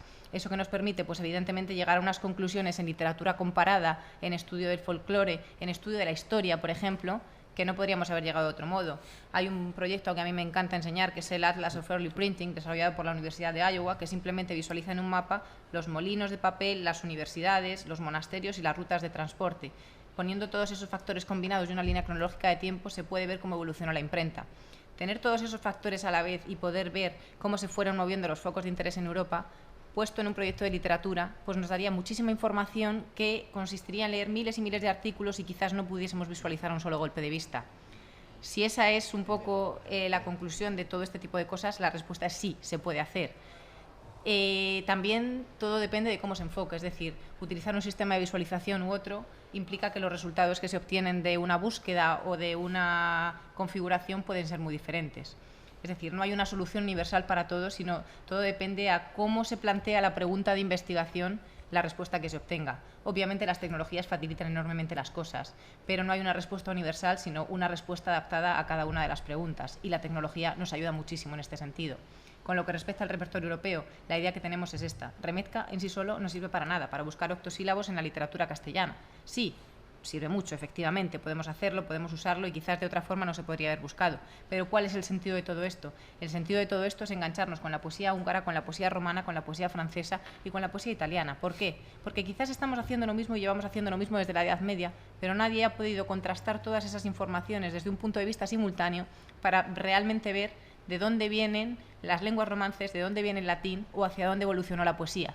Y todo esto que los filólogos llevan discutiendo durante largos años, si el origen del acento es silábico, es acentual o es rimático, quizá con la tecnología de hoy en día podemos darle una respuesta que lleva muchos años debatiéndose. Entonces, bueno, pues es un reto que tenemos en la mesa puesto para nosotros y puesto para todos, porque realmente es un proyecto que no solo podemos resolver nosotros, sino que lo tienen que construir los polacos, los húngaros, los franceses y los ingleses y juntar todos en un mismo repertorio para poder lanzar un poco la visualización.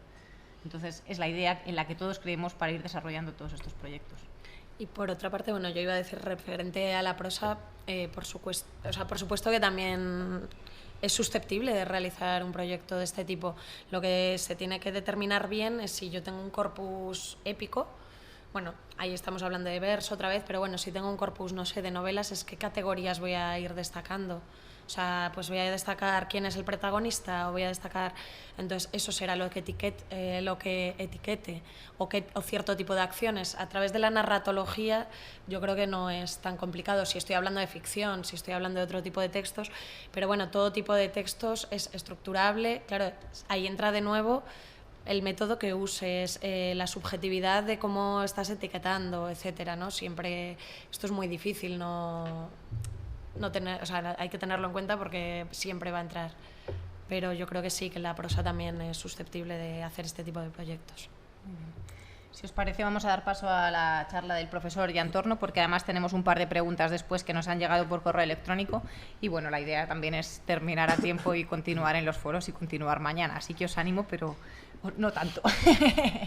Bien, gracias, profesor Iantorno. Buenas tardes. El objetivo de mi proyecto, antes de empezar, quería dar algunas informaciones sobre el cancionero sobre el cual he trabajado.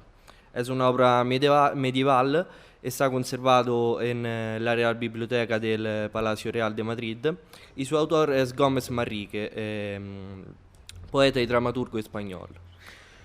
El objetivo de mi proyecto era crear una edición digital parecida a la del Digital Vercelli Book, uno de los proyectos pioneros de las humanidades digitales, nacido en 2013 por una iniciativa de un investigador de la Universidad de Turín. Como se puede ver, en el Digital Vercelli Book hay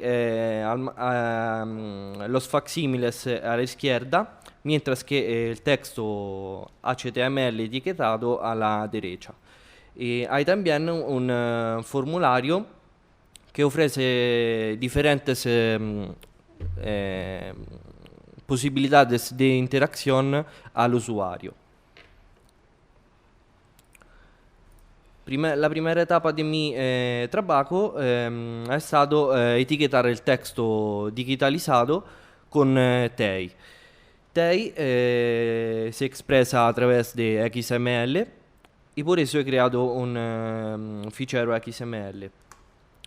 Como decía antes Juanjo, en un fichero XML se puede también añadir un esquema donde se especifica los elementos que se pueden utilizar. Aquí he añadido un esquema utilizando Roma, que es una aplicación de TEI que permite crear esquemas personalizados. Esta es la página inicial de Roma, donde se puede ver que se puede escribir el nombre del esquema, el autor, seleccionar la lengua y en la sección Description se pueden añadir los módulos de TEI que queremos utilizar. Después del encabezado del fichero, etiquetado con TEI header, está el cuerpo del documento. Dado que estamos hablando de un cancionero, los elementos más importantes son las estrofas y los versos. Las estrofas en TEI se etiquetan con LK, siglas de line group, mientras que los versos con L, siglas de line. En cada etiqueta podemos añadir otras informaciones a través de los atributos. Por ejemplo, aquí se especifica que es la estrofa número 1, contiene 8 versos y el esquema métrico es A, B, B, A, C, D, D, C. Obviamente, y otra cosa importante que me parece interesante es la etiqueta HI, siglas de highlighted, que señala una letra, palabra o frase que se diferencia respecto al texto cercano. Como se puede ver en el primer facsímil del cancionero, donde la P está resaltada. Obviamente en una obra hay muchísimos fenómenos textuales. Los saltos de página, por ejemplo, se etiquetan con la etiqueta PB, siglas de page break.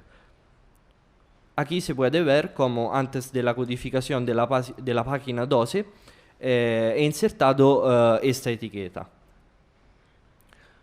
En algunas canciones del cancionero hay la estrofa final o las estrofas finales introducida por la palabra fin. Esta palabra ha etiquetado este fenómeno textual utilizando la etiqueta not, que en TEI contiene una nota, y especificando a través del atributo place su posición. Analizando el cancionero me he enterado que algunas canciones estaban precedidas por el nombre del autor, escrito en rojo, y el título al margen izquierdo. Para etiquetar el primer fenómeno textual he utilizado Opener, que en TEI agrupa una fórmula introductiva al inicio de una sección, mentre il titolo è marcato il titolo con head. Algunas estrofas están introducidas del cancionero de Gómez Marrique, están introducidas por una anotación al margen izquierdo. He marcado esta anotaciones con la etiqueta head, que en TEI señala del texto introducido. Terminado el trabajo semántico de etiquetado TEI, he empezado a pensar en la presentación de los datos al usuario. Por eso he creado una hoja de estilo XSLT para convertir el fichero XML en HTML. XSLT es un estándar relacionado con XML que permite convertir documentos XML en otros ficheros. Dado que es un estándar relacionado con XML, debería siempre empezar con una declaración igual a la de los ficheros XML. Muy importante es la etiqueta de XSLT, XSL output, porque permite elegir el formato de salida de la transformación. Aquí, por ejemplo, he especificado que el formato de salida debería ser la versión 5 de HTML. Aquí, en la línea 17, empieza la transformación de XSL, porque se pone en relación el fichero XSL con el elemento raíz del documento XML. Aquí empieza el documento HTML con el encabezado y aquí está el cuerpo del documento, donde he insertado una sección y utilizado algunas etiquetas de XSL. Aquí, por ejemplo, he escrito que cada vez que se encuentra la etiqueta div, o sea, cada sección que contiene una canción, contenida en body, contenida en text, contenida en el elemento raíz TEI, XSL debe copiar todo. O sea, elementos hijos, elementos padres y atributos. Después de esto, he pinchado este botón y se ha generado y conseguido el fichero HTML. Pero esto no era suficiente porque las etiquetas eran todavía las de TEI. Y para no encontrar problemas en los navegadores, he sustituido las etiquetas TEI con etiquetas HTML, pero manteniendo el sentido semántico de la codificación, insertando el nombre de las etiquetas TEI como clase de las etiquetas HTML.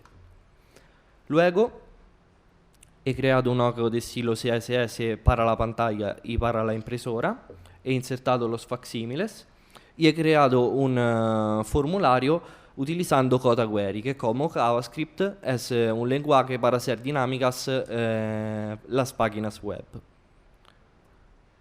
El resultado es una edición digital interactiva y pensada para las necesidades de estudiosos y investigadores.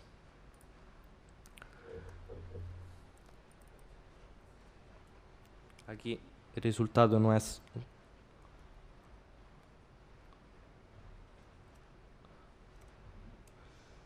porque la pantalla es un poco pequeña y como se puede ver el resultado es parecido a lo del Digital Vercelli Book, con los facsímiles a la izquierda y el texto HTML a la izquierda, mientras que al margen izquierdo hay un formulario en posición fija con diferentes botones. Con el primero se pueden seleccionar los primeros versos de cada canción y si se pincha uno, la página fluye y se resalta el verso seleccionado. Con el segundo se puede disfrutar de la opción más interesante para mí de mi proyecto, porque si se pincha se pone en paralelo el texto de la izquierda con lo de la derecha y viceversa. Aparece un marco en los versos del facsímil e se resalta el verso escrito en HTML a la derecha. Y pasa lo mismo con los versos a la derecha. Pinchando dos veces, esta función se bloquea y desaparece. Pinchando el tercer botón, aparece el esquema métrico al final de cada verso. Por ejemplo, aquí podemos leer A, B, B, A, C, C, D y siguiendo. Pinchando solo facsímiles, desaparece el texto a la derecha y aparece solo el facsímil. Y si se pone el ratón sobre las imágenes, estas se amplían y no pierde de calidad y podemos analizar mejor. Aquí pasa lo contrario. Se borran las imágenes y se visualiza solo el texto HTML. Con este botón se puede recargar la página. Con este se puede imprimir enseguida. Pinchando aquí podemos leer la descripción bibliográfica de la Real Biblioteca con todos los datos, también sobre la gráfica. Y aquí he añadido un botón con las informaciones sobre mis contactos.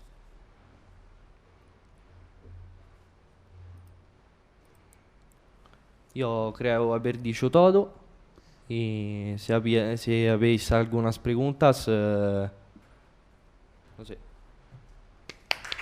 Gracias.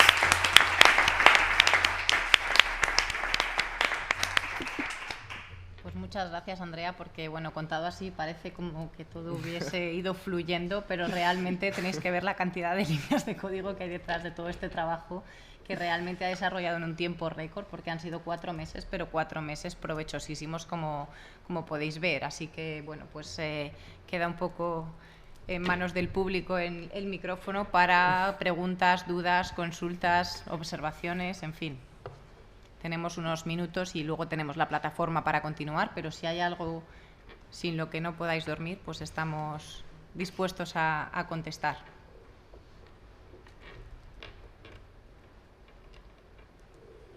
Bueno, Andrea, los has dejado sin habla. Gracias. Bueno, la verdad es que realmente, o sea, el tema de visualizar el manuscrito a un lado y el texto a otro era una de las asignaturas pendientes que, como bien comentaba también José Luis antes, bueno, pues nos ha quedado efectivamente, sobre todo dentro de la tradición crítica castellana, pues muy pendiente de ver. Es decir, viendo todos estos proyectos, realmente nos damos cuenta de todo lo que falta por hacer, sobre todo en el ámbito en que conocemos, es decir, la literatura castellana. ¿Qué tipos de ediciones tenemos? En fin, bueno, ahí tenemos un campo inmenso en el que no hay nada hecho. O sea, hay que meterse a poder experimentar con todo este tipo de cosas. Y bueno, pues aquí por el correo nos llegaban 2 cuestiones que pertenecen un poco a los ponentes que había antes. Por un lado, nos preguntaban si nos habíamos puesto en contacto con proyectos europeos para la ontología métrica que hemos creado, que bueno, creo que eso ha quedado un poco en respuesta. Antes, con lo que comentábamos, efectivamente estamos en colaboración con distintos grupos, con muchos grupos. De hecho, en el proyecto europeo que hemos solicitado hace poco había 16 participantes. Entonces, bueno, creo que precisamente la idea de construir una ontología común era llegar a un vocabulario abstracto que pudiésemos compartir entre todos, y creo que esta idea la hemos intentado transmitir y es un poco importante. Y luego, bueno, pues nos han llegado varias cuestiones también en relación aquí al juguetito de esta tarde y también a los juguetitos que ha presentado Andrea, y es que todas estas herramientas que nos facilitarían la vida, pues si van a estar a disposición de otros proyectos. Bueno, casi me atrevo a responder por vosotros que sí, que más os vale. Vengo yo aquí hablando de software libre, de todo a disposición de todos, de código compartido. La idea es que sí. O sea, quizás el laboratorio nació con el propósito de no reinventar la rueda, y precisamente estamos haciendo todas estas cosas para no reinventarla. Todo lo que estamos haciendo pues no está pensado para un solo proyecto, está pensado para muchos. Obviamente cada edición o cada proyecto tendrá sus necesidades, pero tanto lo que ha hecho Andrea como lo que ha hecho Juanjo, en fin, está pensado para funcionar con cualquier proyecto de etiquetado TEI, como funciona la versión in machine o como funcionan otros proyectos que son los que realmente han triunfado, los que están abiertos a una comunidad y en la cual cada proyecto ha podido aportar sus desarrollos. Entonces, bueno, pues precisamente nuestra idea es esta, que todas estas cosas que alguien ha hecho para un proyecto funcionen para los demás y puedan ser mejoradas, ampliadas y adaptadas. Así que, en fin, sois todos bienvenidos a colaborar en ellas. Si no hay ninguna pregunta más o nadie quiere añadir nada más, cerramos, seguimos en la plataforma. Bien, pues entonces os doy las gracias por esta asistencia, por esta primera sesión, sobre todo gracias a los ponentes, a todos los participantes de la mesa redonda, por vuestra presencia aquí, por todo lo que nos habéis contado, y esperamos que los que habéis asistido pues ya tengáis las suficientes ganas como de poder empezar a aprender todo esto, porque os anticipo que mañana empieza lo duro. Así que bienvenidos a todos y hasta mañana. Gracias.